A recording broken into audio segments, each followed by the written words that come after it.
boleh dipimpin doanya. Baik kawan-kawan, berdoa dimulai. Doa selesai. Oke, sebelum itu Ibu akan mengecek kehadiran kalian dulu. Siapa yang nggak hadir hari ini? Mas Suri, Bu, Mas Suri. Terus Rahma. apa keterangannya? Bapak. Bu. Gak ada kabar ya? Ya, Bu. Oke, baik. Sebelumnya kan Ibu udah bilang kita akan belajar apa hari ini. Ingat nggak kita akan belajar apa hari ini? Teks narasi, Bu. Apa itu teks narasi? Teks yang menceritakan suatu peristiwa, Bu. Oke, sekarang Ibu akan menjelaskan lebih lanjut tentang teks narasi ya. Ya, Bu. Teks narasi adalah jenis teks yang menceritakan suatu peristiwa berdasarkan urutan waktu atau kronologis. Ceritanya bisa bersifat fiksi maupun non-fiksi. Menurut Savitri dan Albert 2023, teks narasi adalah suatu karangan cerita yang menyajikan serangkaian peristiwa kejadian. Teks narasi tersusun secara kronologis sesuai dengan urutan waktunya. Ciri-ciri teks narasi. Menurut Hanifah dan kawan-kawan 2024, sebuah teks dapat dikatakan sebagai suatu karangan narasi apabila memenuhi ciri-ciri di bawah ini. Yang pertama ada teks narasi berisi tentang cerita, kisah, dan peristiwa yang menggunakan gaya bahasa naratif. Yang kedua ada cerita memiliki alur yang jelas dari awal hingga akhir. Yang ketiga terdapat suatu peristiwa maupun konflik, dan yang terakhir memiliki unsur-unsur pembentuk berupa tema, latar, alur, karakter, dan sudut pandang. Nah, selanjutnya ada unsur-unsur teks narasi. Yang pertama itu tema, merupakan gagasan utama, yaitu apa yang ingin kita sampaikan, bisa jadi tentang persahabatan, tentang keluarga. Terus yang kedua ada latar. Latar itu tempat atau waktunya. Misalnya kita membuat cerita di sekolah dan pagi hari gitu. Yang ketiga itu alur, merupakan alur ceritanya, bisa alur mundur dan bisa alur maju dan bisa keduanya. Yang keempat itu ada tokoh, karakter yang ada dalam cerita, bisa protagonis, antagonis, seperti itu. Yang kelima ada sudut pandang. Sudut pandang merupakan cara penulis menyampaikan cerita, bisa menggunakan sudut pandang orang pertama, yaitu aku, orang kedua atau orang ketiga, dia dan mereka. Selanjutnya ada struktur teks narasi. Menurut Asgar dan kawan-kawan 2019 dalam Alimah 2022, struktur teks narasi terdiri dari 4 bagian. Yang pertama itu adalah orientasi, yaitu pengenalan tokoh, latar. Yang kedua itu ada komplikasi, merupakan konfliknya yang dalam suatu cerita itu. Yang ketiga ada resolusi, yaitu bagian akhir dari cerita. Dan yang keempat itu koda, dia tuh berisi amanat atau pesan moral dari sebuah cerita. Selanjutnya ada unsur kebahasaan. Yang pertama itu menggunakan kata kiasan.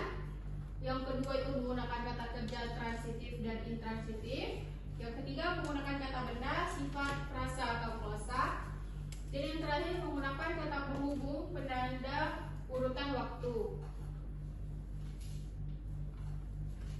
Nah, selanjutnya ada jenis-jenis teks narasi. Yang pertama ada narasi informatif. Yang kedua ada narasi artistik, dan yang ketiga ada narasi sugestif. Narasi informasi ini adalah karangan atau tujuan yang menyampaikan sebuah informasi dengan tepat mengenai suatu peristiwa atau kejadian. Contohnya seperti biografi tokoh dan kisah sejarah. Yang kedua ada narasi artistik, yaitu sebuah karangan yang menceritakan suatu kisah atau peristiwa yang bertujuan memberikan pengalaman estetis kepada pembacanya.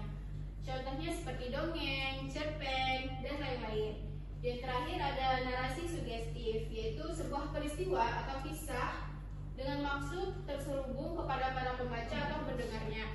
Contohnya seperti legenda, hikayat, dan cerita yang mengandung pesan moral yang tersembunyi. Sampai sini ada yang ingin ditanyakan?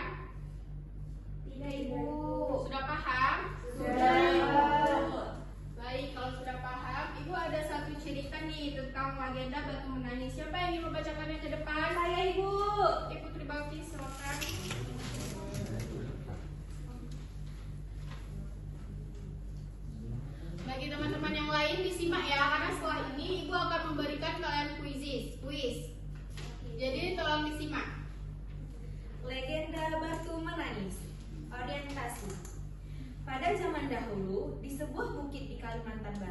Hiduplah seorang ibu bersama anak perempuannya yang bernama Darmi.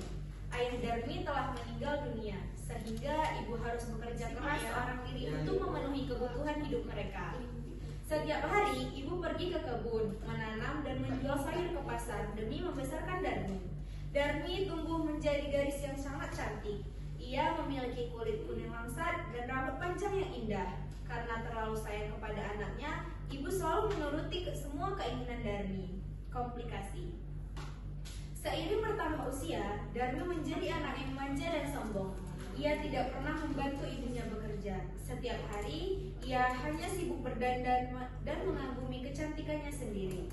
Suatu hari, Darmi ikut ibunya pergi ke pasar untuk membeli sisir baru. Dalam perjalanan, ibu menarik gerobak sayur dengan tubuh yang lelah, sedangkan Darmi berjalan santai sambil melindungi dirinya dari panas matahari. Ketika bertemu beberapa pemuda di jalan, mereka bertanya kepada Darmi tentang wanita tua yang bersamanya. Karena malu memiliki ibu miskin dan berpakaian lusuh, Darmi berkata bahwa wanita itu hanyalah pembantunya. Mendengar perkataan itu, hati ibu sangat sedih dan hancur. Namun, Darmi tetap mengulangi perkataannya kepada orang lain tanpa merasa bersalah. Resolusi. Ibu akhirnya tidak menahan kesedihan. Ia menangis sambil berdoa kepada Tuhan. Tiba-tiba langit menjadi gelap dan angin bertiup sangat kencang. Saat itu juga Darmi perlahan berubah menjadi batu. Darmi menangis ketakutan dan meminta maaf kepada ibunya. Namun semuanya sudah terlambat. Tubuhnya akhirnya berubah menjadi batu. Konon batu itu terus mengeluarkan air mata, sehingga masyarakat menyebutnya sebagai batu menangis. Koda. Pesan moral dari cerita ini adalah kita harus menghormati dan menyayangi orang tua. Jangan pernah malu terhadap keadaan orang tua kita, karena mereka telah bekerja keras demi kebahagiaan anak-anaknya. Oke, terima kasih. Beri tepuk tangannya. Seperti yang Ibu katakan tadi, setelah Balkis membacakan cerita ini, kita akan melakukan kuis. Coba dibuka HP-nya dan buka kuisnya. Bisa?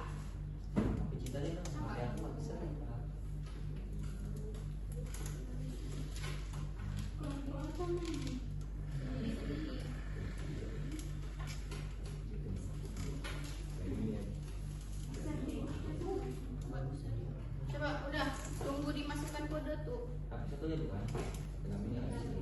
Nih, udah. Yang mana salah? Sendiri-sendiri. Individu ya. Oke, kalian sudah ada di halaman masukkan kode kan? Sudah, Ibu. Oke, tunggu arahan dari Ibu ya.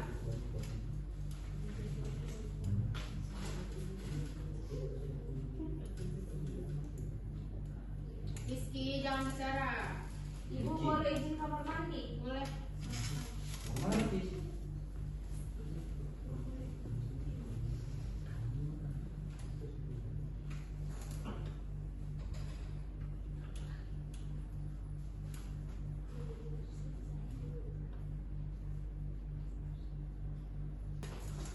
Oke, sudah semuanya? Sudah, Ibu. Dengan kode dari Ibu ya. Ya, Bu. 2, 3, 4, 1, 4, 4. Sudah? Sudah, Ibu. Coba mulai bergabung. Kalau udah semua nanti Ibu mulai. Udah, Bu. Udah. Ibu mulai ya. 1, 2, 3.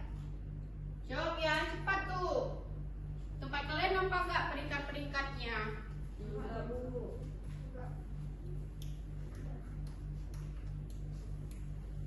Waktunya cuma 2 menit. Bisa apa Pak? Aduh. Sudah, tempat Ibu sudah terlihat nih siapa yang di atas. Depan Bu.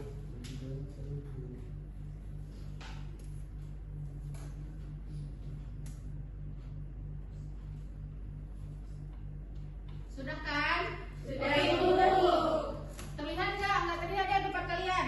Enggak, Bu. Tempat Ibu di peringkat pertamanya Olianda Aura. Oke.